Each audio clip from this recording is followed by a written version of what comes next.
नमस्कार, मैं अशोक विश्वकर्मा हिंदी परख में आपका स्वागत है। आज का विषय है गोदान उपन्यास के प्रसिद्ध संवाद यानी कथन। गोदान उपन्यास के अन्य वीडियो का लिंक डिस्क्रिप्शन में दिया हुआ है, वहां से आप देख सकते हैं। तो यहाँ होरी का संवाद दिया हुआ है। होरी भारतीय किसान की समस्त विषमताओं का जीवंत प्रतिनिधि है। महाजनों का एक पूरा दल दाता दीन, झिंगुरी सिंह, पटेश्वरी, नोखा सिंह, दुलारी सहुआइन, राय बहादुर, पुलिस सभी उसे चूसते हैं। जीवन भर संघर्ष करने वाला होरी की मृत्यु पर एक गौ भी दान करने के लिए नहीं है। ईमानदार होरी कभी विद्रोह नहीं करता। उसकी सरलता उसके चरित्र की सबसे बड़ी पूंजी है। और सबसे बड़ी बात यह है कि होरी नियतिवादी है यानी भाग्यवादी है और होरी विनोदी स्वभाव का भी है। होरी कहता है कर्ज वह मेहमान है जो एक बार आकर जाने का नाम नहीं लेता। वह महाजनी कुचक्र व्यवस्था में फंस चुका है और उस पर कर्ज का ढेर सारा बोझ तले वह दबा हुआ है।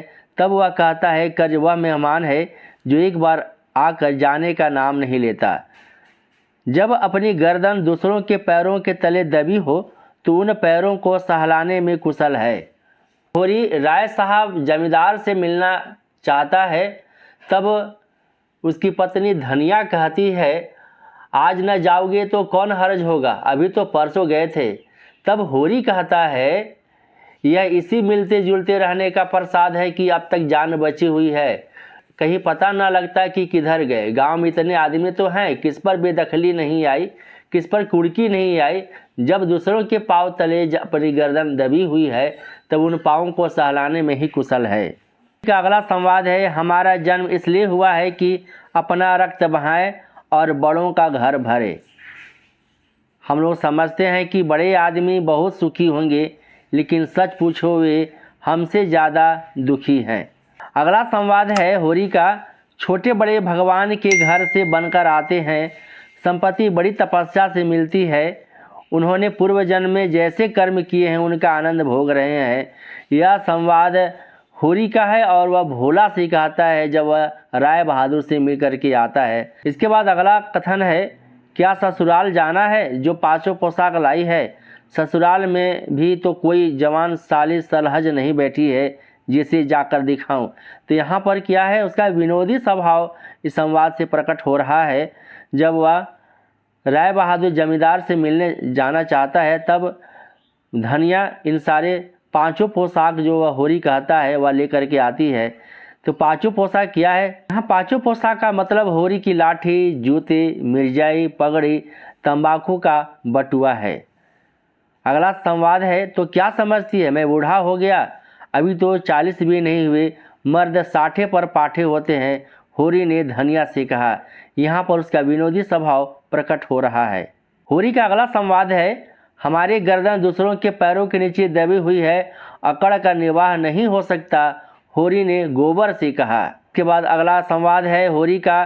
बिना घरनी भूत का डेरा। घरनी के बिना घर नहीं रहता भैया। पुरानी कहावत है नाटे बैल क्या खेती करेंगे और बहुएं क्या घर संभालेगी, होरी ने भोला से कहा। बस सज्जन वही जो दूसरों की आबरू को अपनी आबरू समझे। अगला संवाद है मजूरी करना कोई पाप नहीं है। मजूर बन जाए तो किसान हो जाता है, किसान बिगड़ जाए तो मजूर हो जाता है। मजूरी करना भाग्य में ना होता तो यह सब विपत्ति क्यों आती। इसके बाद है धनिया का प्रसिद्ध संवाद। धनिया उग्र स्वभाव की महिला है। वैसे वह विनम्र और शांत स्वभाव की है, लेकिन जब कोई उसके हक को छीनता है तब वह उग्र हो जाती है। बड़े आदमियों को अपनी नाक दूसरों की जान से प्यारी होगी, हमें तो अपनी नाक इतनी प्यारी नहीं। हमने जमींदार के खेत जोते हैं, वह अपना लगान ही लेगा, उसकी खुशामद क्यों करे, उसके तलवे क्यों सहलाए। यह प्रसंग उस समय का है जब होरी जमींदार राय साहब से मिलने जाना चाहता है। अगला संवाद है धनिया का। पहना दो मेरे हाथ में हथकड़ियाँ, देख लिया तुम्हारा न्याय और तुम्हारी अक्ल की दौड़। गरीबों का गला काटना दूसरी बात है, दूध का दूध और पानी का पानी करना दूसरी बात। धनिया दरोगा से कहती है। प्रसंग है जब दरोगा को होरी कर्ज लेकर रिश्वत देने पर धनिया विरोध करती है। होरी का छोटा भाई हीरा जब गाय को मार डालता है जहर देकर। तो दरोगा हीरा के घर की तलाशी लेना चाहता है, लेकिन यहाँ पर होरी अपने छोटे भाई हीरा को बचाना चाहता है कि उसके घर की जब तलाशी ली जाएगी तो हमारी क्या मान मर्यादा रह जाएगी। तो वह झिंगुरी सिंह से 30 रुपया कर्ज लेकर के वह दरोगा को रिश्वत देना चाहता है। वो धनिया हीरा के अंगोछी को एक झटके के साथ उसके हाथ से छीन लेती है। झटका पाते ही खुल जाता है और सारे रुपए ज़मीन पर बिखर जाती है। तब धनिया कहती है, रुपए कहाँ लिए जा रहा है बता, भला चाहता है तो सब रुपए लौटा दे। घर के परानी रात दिन मरे और दाने दाने को तरसे, लता भी पहनने को मैसर न हो और अंजलि भर रुपए लेकर चला है इज्जत बचाने। तब दरोगा वह खिसिया कर बोलता है, क्रोधित होकर बोलता है, मुझे ऐसा मालूम होता है कि शैतान की खाला ने हीरा को फंसाने के लिए खुद गाय को जहर दे दिया। तब धनिया कहती है, अपनी गाय थी मार डाली, फिर किसी दूसरे का जानवर तो नहीं मार। तुम्हारे तहकीकात में यही निकलता है तो यही लिखो, पहना दो मेरे हाथ में हथकड़ियाँ। देख लिया तुम्हारा न्याय और तुम्हारे अक्ल की दौड़। गरीबों का गला काटना दूसरी बात है, दूध का दूध और पानी का पानी करना दूसरी बात। अगला संवाद है धनिया का, पंचो गरीबों को सताकर सुख न पाओगे, इतना समझ लेना। यह पंच नहीं है, राक्षस है, पक्के राक्षस। ये हत्यारे गांव के मुखिया हैं, गरीबों को खून चूसने वाले। सूद ब्याज, डेढ़ी सवाई, नजर नजराना, घूस घास, जैसे भी हो गरीबों को लूटो। उस पर सुराज चाहिए। जेल जाने से सुराज न मिलेगा, सुराज मिलेगा धर्म से, न्याय से। धनिया पटेश्वरी, झिंगुरी, दाता दिन और नोखीराम से कहती है, जब 30 रुपये झिंगुरी सिंह से होरी कर्ज लेकर के दरोगा को देना चाहता है, तो इसी संदर्भ में यह उसका कथन है। इसके बाद जानते हैं प्रोफेसर मेहता का संवाद। प्रोफेसर मेहता दर्शन शास्त्र के प्रोफेसर हैं, बुद्धिजीवी हैं और नारी के प्रति सम्मान का भाव है। जब से मनुष्य में ममत्व का विकास हुआ तभी उस मत का जन्म हुआ। बुद्ध, प्लेटो और ईसा सभी समाज में समता के प्रवर्तक थे। यह दर्शन से भरा विचार है। तो इस प्रकार के जो विचार आएंगे, संवाद आएंगे, कथन आएंगे, तो वह प्रोफेसर मेहता का ही होगा। मैं चाहता हूँ कि हमारा जीवन हमारे सिद्धांतों के अनुकूल हो। मुझ में और आप में इतना अंतर ही है कि मैं जो कुछ मानता हूँ उस पर चलता हूँ, आप लोग मानते कुछ हैं, करते कुछ हैं। प्रोफेसर मेहता ने राय साहब से कहा। अगला संवाद है, संसार में छोटे बड़े हमेशा रहेंगे और उन्हें हमेशा रहना चाहिए। इसे मिटाने की चेष्टा करना मानव जाति का सर्वनाश करना होगा। प्रोफेसर मेहता का अगला संवाद है, आश्चर्य अज्ञान का दूसरा नाम है। विचार और व्यवहार में सामंजस्य का न होना धूर्तता है, मक्कारी है। यह संवाद उस समय का है जब ओंकार नाथ, जो बिजली अखबार के संपादक हैं, वह अपनी बड़ाई करते हैं, लेकिन उनकी कथनी और करने में काफ़ी अंतर है। तो इसी संदर्भ में प्रोफेसर मेहता ओंकार नाथ से कहते हैं। अगला संवाद है, स्त्रियां नहीं देवी हैं, दिव्य हैं, वे पुरुष से श्रेष्ठ हैं और ऊपर हैं। नारी के प्रति उनका सम्मान का भाव प्रोफेसर मेहता का होता है। तो इस नज़रिए से भी उनके संवाद को देखना होगा। प्रेम सीधी सादी गाय नहीं, खूंखार शेर है जो अपने शिकार पर किसी की आंख भी नहीं पड़ने देता। अगला संवाद है, मेरे जीवन में औरत वफा और त्याग की मूर्ति है, जो अपनी बेजुबानी से, अपनी कुर्बानी से अपने को बिल्कुल मिटाकर पति की आत्मा का एक अंश बन जाती है। प्रोफेसर मेहता का अगला कथन है, स्त्री पुरुष से उतना ही श्रेष्ठ है जितना प्रकाश अंधेरे से। मैं विश्व बंधुत्व और विश्व प्रेम पर केवल लिख सकता हूँ, वह उस प्रेम और त्याग का व्यवहार कर सकती है। अगला संवाद है प्रोफेसर मेहता का, मैं समझता हूँ कि नारी केवल माता है और उसके उपरांत वह जो कुछ है वह सब मातृत्व का उपक्रम मात्र है। विवाह को मैं सामाजिक समझौता मानता हूँ और उसे तोड़ने का अधिकार न पुरुष को है न स्त्री को। समझौता करने के पहले आप स्वाधीन हैं, समझौता हो जाने के बाद आपके हाथ कट जाते हैं। प्रोफेसर मेहता का अगला संवाद है, मैं समझता हूँ मुक्त भोग आत्मा के विकास में बाधक नहीं होता। विवाह तो आत्मा को और जीवन को पिंजरे में बंद कर देता है। मैं प्रकृति का पुजारी हूँ और मनुष्य को उसके प्राकृतिक रूप में दिखना चाहता हूँ, जो प्रसन्न होकर हंसता है, दुखी होकर रोता है और क्रोध में आकर मार डालता है। तो प्रोफेसर मेहता दर्शन शास्त्र के प्रोफेसर हैं, तो उनके संवाद दर्शन विचारों से भरे होते हैं और नारी के प्रति उनका सम्मान भाव भी होता है। अगला संवाद मालती का है। वह कहती है, स्त्री पृथ्वी की भांति धैर्यवान है, शांति संपन्न है, सहिष्णु है।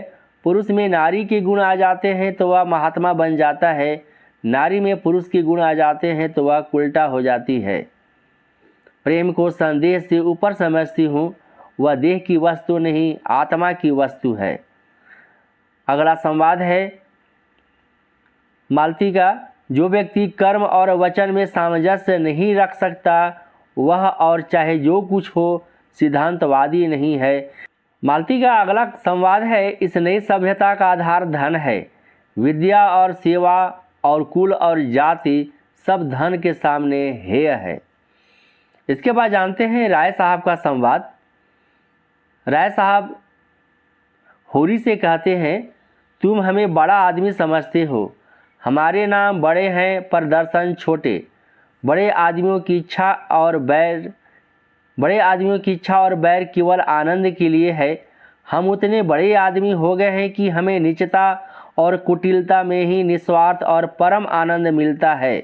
गोदान उपन्यास का राय साहब एक ऐसा पात्र है जो होरी से अपनी दीनता का दिखावा करता है, खुशामदी भाषा में बात करता है, मगर उसकी कथनी और करनी में काफ़ी अंतर है।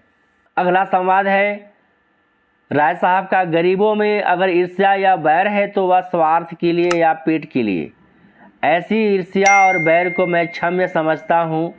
हमारे मुंह की रोटी कोई छीन ले तो उसके गले में उंगली डालकर निकालना हमारा धर्म हो जाता है। हम छोड़ दे तो देवता है। राय साहब का अगला कथन है, लक्षण कह रहे हैं कि बहुत जल्द हमारी वर की हस्ती मिट जाने वाली है। मैं उस दिन का स्वागत करने के लिए तैयार बैठा हूँ। ईश्वर करे वह दिन जल्द आए। जमींदारी प्रथा का अंत निकट भविष्य में होने पर राय साहब होरी से कहते हैं। राय साहब का अगला कथन है, किसी को भी दूसरे के श्रम पर मोटे होने का अधिकार नहीं है। उपजीवी होना घोर लज्जा की बात है। कर्म करना प्राणी मात्र का धर्म है। लेकिन ये बड़ी बड़ी बातें केवल उनकी कथनी में ही दिखलाई पड़ता है, व्यवहार में दिखलाई नहीं पड़ता है। इसके बाद जानते हैं गोबर का संवाद। गोबर कर्मवादी है और वह विद्रोही मानसिकता का है, तो इसी नज़रिए से गोबर के संवाद को देखना होगा। यह तुम रोज़ रोज़ मालिकों की खुशामद करने क्यों जाते हो? बाकी न चुके तो प्यादा आकर गालियाँ सुनाता है, बेगार देनी ही पड़ती है। गोबर अपने पिता होरी से कहता है। अगला संवाद है, रोज़ रोज़ आने से मर्जाद भी तो नहीं रहती। गोबर झुनिया से कहता है। यह सब मन को समझाने की बातें हैं। भगवान सबको बराबर बनाते हैं। यहाँ जिसके हाथ में लाठी है वही गरीबों को कुचल कर बड़ा आदमी बन जाता है। अगला संवाद है गोबर का, जिसके पास पैसा होता है बिरादरी उसी की होती है। गांव वाले निकाल देंगे तो क्या संसार में दूसरा गांव नहीं है? रुपए हो तो न हुक्का पानी का काम है न जात बिरादरी का। गोबर झुनिया से कहता है। गोबर का अगला संवाद है, हम लोग दाने दाने के मोहताज हैं। देह पर साबुत कपड़े नहीं है। चोटी का पसीना एड़ी तक आता है तभी गुजर नहीं होता। उन्हें क्या मज़े से गद्दी पसंद लगाए बैठे हैं। सैकड़ों नौकर चाकर हैं, हजारों आदमियों पर हुकूमत है। गोबर का अगला संवाद है, जलसों में समियाने के पीछे खड़े होकर उसने भाषण सुना है और यह भी सुना है कि कोई देवी और देवता मनुष्य का भाग्य नहीं बदलता। मनुष्य अपनी स्थिति के लिए स्वयं जिम्मेदार है और इसलिए वही भाग्य को बदल भी सकता है। का संवाद है, कौन कहता है कि हम तुम आदमी हैं? हमें आदमियत कहाँ? आदमी वह है जिसके पास धन है, अख्तियार है, इलम है, हम लोग तो बैल हैं और जूतने के लिए पैदा हुए हैं, उस पर एक दूसरे को देख नहीं सकता, एका का नाम नहीं। यह भोला का संवाद है और वह होरी से कहता है। इसके बाद हीरा का संवाद है।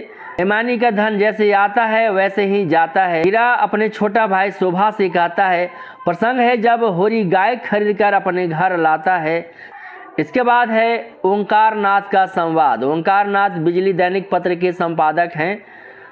लिखते तो वह लोग हैं जिनके अंदर कुछ दर्द है, अनुराग है, लगन है, विचार है, जिन्होंने धन और भोग विलास को जीवन का लक्ष्य बना लिया है, वह क्या लिखेंगे। यह संवाद उस समय का है जब प्रोफेसर मेहता, मालती और ओंकार नाथ बैठे हुए हैं और ओंकार नाथ मालती को आकर्षित करने के लिए संवाद कहते हैं। अपने सिद्धांतों को सदैव ऊंचा रखा और पवित्र रखा है। जीते जी उनकी रक्षा करूंगा। दौलत की पुजारी तो गली गली मिलेंगे, मैं सिद्धांत की पुजारियों में हूँ। ओंकार नाथ का अगला संवाद है। अगर धन मेरे जीवन का आदर्श होता तो आज मैं इस दिशा में ना होता। मुझे भी धन कमाने की कला आती है। साहित्य की सेवा अपने जीवन का ध्येय है और रहेगा। यहाँ पर ओंकार नाथ का भी कथनी और करनी में काफ़ी अंतर है। वह ऐसी बड़ी बड़ी बातें वह मालती को आकर्षित करने के लिए ओंकार नाथ कहता है। इसके बाद अगला संवाद है खुर्शीद का, जिसे डेमोक्रेसी कहते हैं। वह व्यवहार में बड़े बड़े व्यापारियों और जमींदारों का राज्य है और कुछ नहीं। चुनाव में वही बाजी ले जाता है जिसके पास रुपए है। रुपए के जोर से उसके लिए भी सभी सुविधाएं उपलब्ध हो जाती हैं। खुर्शीद तनख्वाह से कहते हैं। इस वीडियो में जितने सारे कथन और महत्वपूर्ण संवाद आए हैं वो आपके परीक्षा के लिए अत्यंत उपयोगी है। तो वीडियो कैसा लगा आप हमें कमेंट कर बताएं। यदि इस चैनल पर पहली बार आए हैं तो हिंदी परख को सब्सक्राइब करें, बेल आइकन को प्रेस करें ताकि नोटिफिकेशन आपके पास समय पर पहुंच सके। वीडियो को लाइक और अपने दोस्तों के बीच शेयर करें। नमस्कार।